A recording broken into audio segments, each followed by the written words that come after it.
नमस्कार दोस्तों, welcome to my YouTube channel biotech botany with doctor Vineet Soni.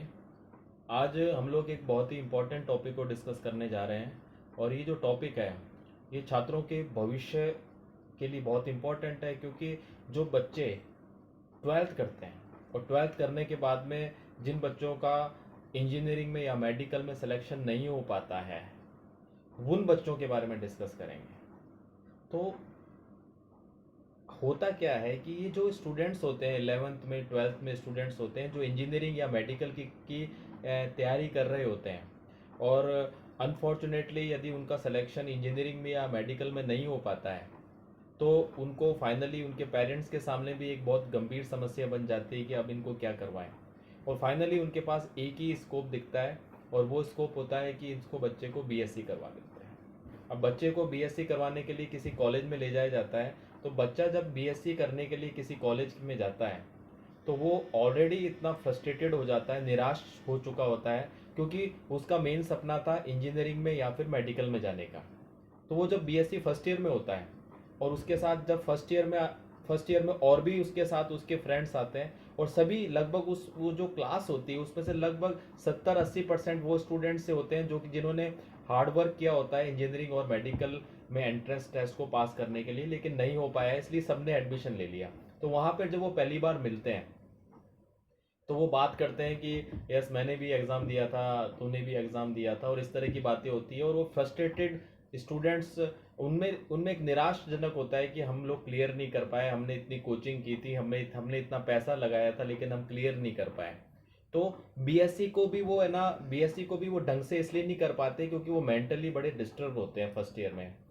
ऐसे स्टूडेंट को लगता है कि बीएससी करके अब क्या करेंगे, अब ज़िंदगी बिल्कुल एकदम उनको लगता है ज़िंदगी ख़राब हो गई, अब तो बीएससी करेंगे उसके बाद एमएससी करेंगे, वही एक जो एक सामान्य सी जो पाथ है उसके ऊपर चलना है बस हमको। वो काफ़ी उनको मज़ा नहीं आता बीएससी करने में।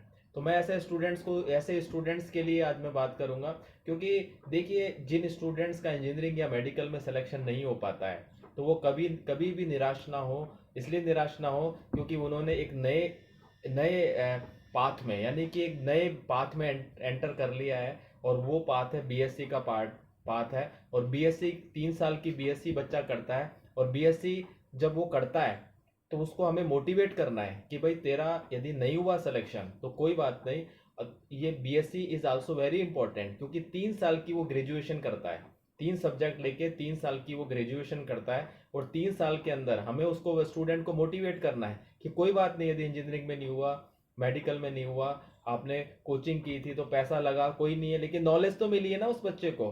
पैसा कभी व्यर्थ नहीं जाता, उसने जो कोचिंग की है 100% वो 100% आने वाले समय में उसके लिए फ्रूटफुल होगा जब वो बीएससी करेगा। और बीएससी के बाद में स्टूडेंट उसको बताइएगा कि इस 3 साल को यूज़ करे, और इस 3 साल के अंदर वो है ना इस तरीके से तैयारी करे कि बीएससी के बाद जितने भी एंट्रेंस एग्ज़ाम होते हैं, चाहे वो सिविल सर्विसेज के एग्ज़ाम हो, चाहे वो फॉरेस्ट डिपार्टमेंट के एग्ज़ाम हो, चाहे वो पुलिस सर्विसेज के एग्ज़ाम्स हो, या साइंटिफिक सर्विसेज के एग्ज़ाम्स हो, जो भी एग्ज़ाम्स इंडिया में होते हैं उसमें 80% एग्ज़ाम्स के लिए वो बीएससी के बाद, ग्रेजुएशन के बाद वो एलिजिबल हो जाता है। तो हमें उसको डीमोटिवेट नहीं करना, हमें उसको मोटिवेट करना है कि कोई बात नहीं, इंजीनियरिंग में नहीं हुआ है, मेडिकल में नहीं हुआ है तो BSc is good. But BSc is good तभी गुड है, बीएससी तभी अच्छी है जब वो स्टूडेंट 3 साल को पॉजिटिवली यूज करता है। तो उसके लिए हमें उसको बताना पड़ेगा फर्स्ट ईयर में आते ही कि आप अपनी अपनी जो जनरल नॉलेज है, हाई लेवल की जनरल नॉलेज, आईएएस एग्जाम की तैयारी करो, सबसे टॉप कोई भी एग्जाम सेलेक्ट कर लो, टॉप सेलेक्ट एग्जाम कर लो। जैसे उसने यदि आईएएस एग्जाम को सेलेक्ट किया है तो आईएएस लेवल की जीके पढ़ेगा, आईएएस लेवल की हिस्ट्री पढ़ेगा, आईएएस लेवल की वो पॉलिटिकल साइंस पढ़ेगा उस 3 साल के अंदर। और इस 3 साल के अंदर जब वो इस लेवल को पढ़ेगा तो आप देखिए सबसे हाईएस्ट लेवल की उसने तैयारी की है, तो इसके नीचे जितने भी एग्जाम्स हैं वो आसानी से निकाल लेगा जैसे उसकी बीएससी होगी।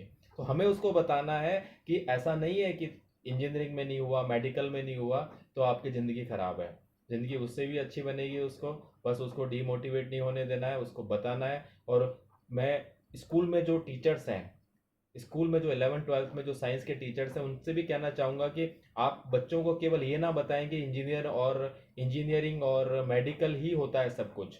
उसको बताओ, उसको ये भी बताओ कि जो बच्चे इंजीनियरिंग और मेडिकल में इंटरेस्ट नहीं है, जिसका, साइंस का मतलब ये दो फील्ड ही नहीं है, इंजीनियरिंग और मेडिकल। साइंस का मतलब बहुत कुछ है। तो उसको उस बहुत कुछ के बारे में भी स्कूल के टीचर्स को बताना चाहिए, जो 11th और 12th क्लास के अंदर बच्चों को साइंस पढ़ाते हैं।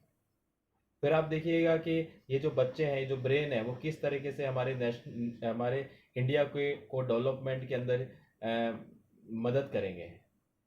क्योंकि इन बच्चों को हमें रोकना है, उस लेवल पे जाने से, फ्रस्ट्रेटेड लेवल पे जाने से रोकना है। ये तभी हो पाएगा जब हम उसको, बच्चों को गाइड करेंगे, ढंग से गाइड करेंगे। और ढंग से गाइड करने का तरीका, सबसे ज़्यादा यहाँ जिम्मेदारी 11th और 12th के साइंस टीचर्स के ऊपर आती है।